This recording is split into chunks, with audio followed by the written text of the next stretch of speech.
2021 में एक शिप की वजह से हर घंटे $400 मिलियन का नुकसान हुआ और तकरीबन एक दिन में $9 बिलियन का। लेकिन कैसे और क्यों? जी हाँ, ये बात है दुनिया के सबसे बड़े कार्गो शिप एवरग्रीन की, जो कि मलेशिया की पोर्ट से नेदरलैंड की पोर्ट रॉटरडम जा रही थी। एवरग्रीन का साइज न्यूयॉर्क में मौजूद एम्पायर स्टेट बिल्डिंग जितना था, यानी कि 400 मीटर लंबी, और ये एक टाइम में 20,000 कार्गो कंटेनर्स को ट्रांसपोर्ट करने की एबिलिटी रखती थी। एशिया से यूरोप गुड्स ट्रांसपोर्ट करने के लिए इस शिप के लिए सबसे छोटा रास्ता इजिप्ट में मौजूद स्विस कैनाल से था। स्विस कैनाल को इंटरनेशनल ट्रांसपोर्ट के लिए 1869 से यूज किया जा रहा है। एशिया से यूरोप जाने के लिए स्विस कैनाल सबसे छोटा और तेज रास्ता है। नाइट टीवी को सब्सक्राइब करने का शुक्रिया। हर एक दिन स्विस कैनाल से $9 बिलियन का ऑयल, गैस, गंदम ट्रांसपोर्ट की जाती है। पूरी दुनिया की 12% गुड्स इसी स्विस कैनाल से होती हुई पूरी दुनिया तक पहुंचती हैं। इजिप्ट के लिए ये कैनाल सोने का अंडा देने वाली मुर्गी से कम नहीं। सिर्फ कार्गो शिप से ली जाने वाली फीस से ही इजिप्ट हर साल $5 बिलियन कलेक्ट करता है। पास में इस कैनाल के लिए बहुत सारी जंगें हुई। एक एवरेज शिप चाइना से यूरोप अगर अफ्रीका के रास्ते से जाए तो इसे 8,300 मील का एक्स्ट्रा डिस्टेंस ट्रैवल करना पड़ेगा, मतलब 10 दिनों का एक्स्ट्रा सफर। एवरग्रीन 20,000 कार्गो कंटेनर्स लेके मलेशिया से निकली और रेड सी में स्विस कैनाल के पोर्ट पर कैनाल में एंटर होने का इंतजार करने लगी। जब शिप कैनाल में एंटर हुई तो कुछ ही घंटों बाद इसे बहुत तेज हवाओं का सामना करना पड़ा। इन तेज हवाओं ने शिप के ऊपर वाले कंटेनर्स को हिलाना स्टार्ट कर दिया, जिससे शिप का बैलेंस बिगड़ गया और वो खुद को सीधा नहीं रख सकी और पूरे स्विस कैनाल को ब्लॉक कर दिया, क्योंकि कैनाल का ये हिस्सा सिर्फ 200 मीटर चौड़ा था। कुछ ही घंटों में सिर्फ एक शिप की वजह से पूरी स्विस कैनाल और ग्लोबल ट्रेड बंद हो गई। इजिप्ट गवर्नमेंट को अंदाजा था कि ग्लोबल ट्रेड में इजाफे से शिप्स का साइज बढ़ता जा रहा है, इसलिए उन्होंने 2012 से 2019 तक $8 बिलियन खर्च करके स्विस कैनाल में अलग रास्ते भी बनाए थे, ताकि कोई शिप फंस जाए तो उसे निकालने के लिए इन रास्तों का इस्तेमाल किया जा सके। लेकिन बदकिस्मती से जहां एवरग्रीन था वहां पर ऐसा कोई रास्ता मौजूद नहीं था।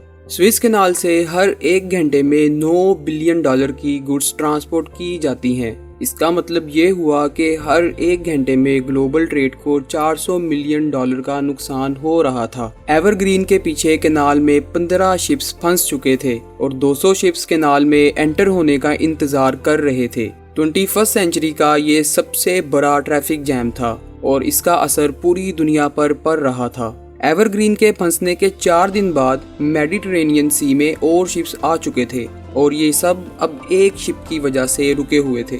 इन पायलट्स के पास अब 2 ऑप्शंस थे, या तो वो इस उम्मीद के साथ एवरग्रीन के निकलने का इंतजार करें कि शिप को निकलने में शायद 1 से 2 दिन ही लगेंगे, या दूसरा ऑप्शन ये था कि वो अफ्रीका के रास्ते से होते हुए जाएं। अगर वो अफ्रीका के रास्ते से गए तो उन्हें 10 दिन का एक्स्ट्रा डिस्टेंस भी ट्रैवल करना पड़ेगा और हर दिन $26,000 का एक्स्ट्रा फ्यूल भी जलाना पड़ेगा, मतलब 10 दिनों के लिए $2,60,000 का फ्यूल जलाना पड़ेगा। स्विस कैनाल से रोजाना 106 शिप्स गुजरती थीं और अब हर दिन गुजरने के साथ ही इनकी तादाद में इजाफा होता जा रहा था। पूरी दुनिया पर इसका असर पड़ रहा था।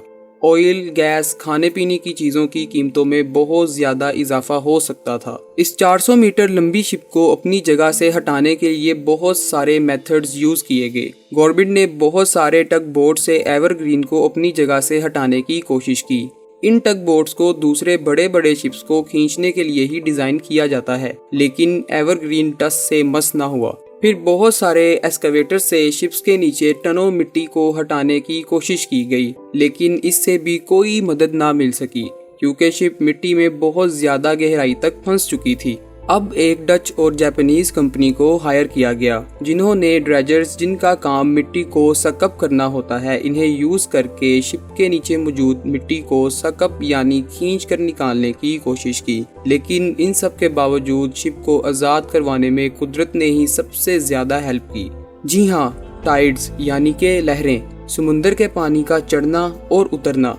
कुदरत की इसी ताकत ने स्विस कैनाल में अपना जादू दिखाया। तकरीबन हर 12 घंटे 25 मिनट के बाद समुंदर में एक बड़ी लहर उठती है और इस लहर को साहिल तक पहुंचने में 6 घंटे 12 मिनट तक का टाइम लगता है।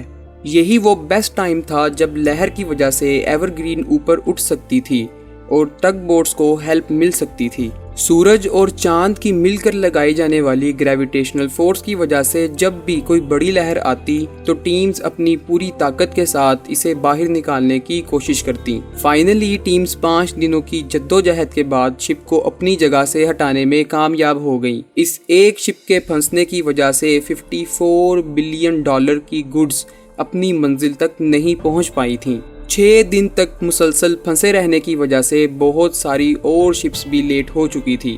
گلوبل سپلائی چین کو نارمل ہونے میں ابھی کئی دن لگ سکتے تھے، لیکن اگر ایور گرین اس سے زیادہ ٹائم کے لیے پھنسی رہتی تو نتائج اس سے بھی زیادہ خوفناک ہو سکتے تھے۔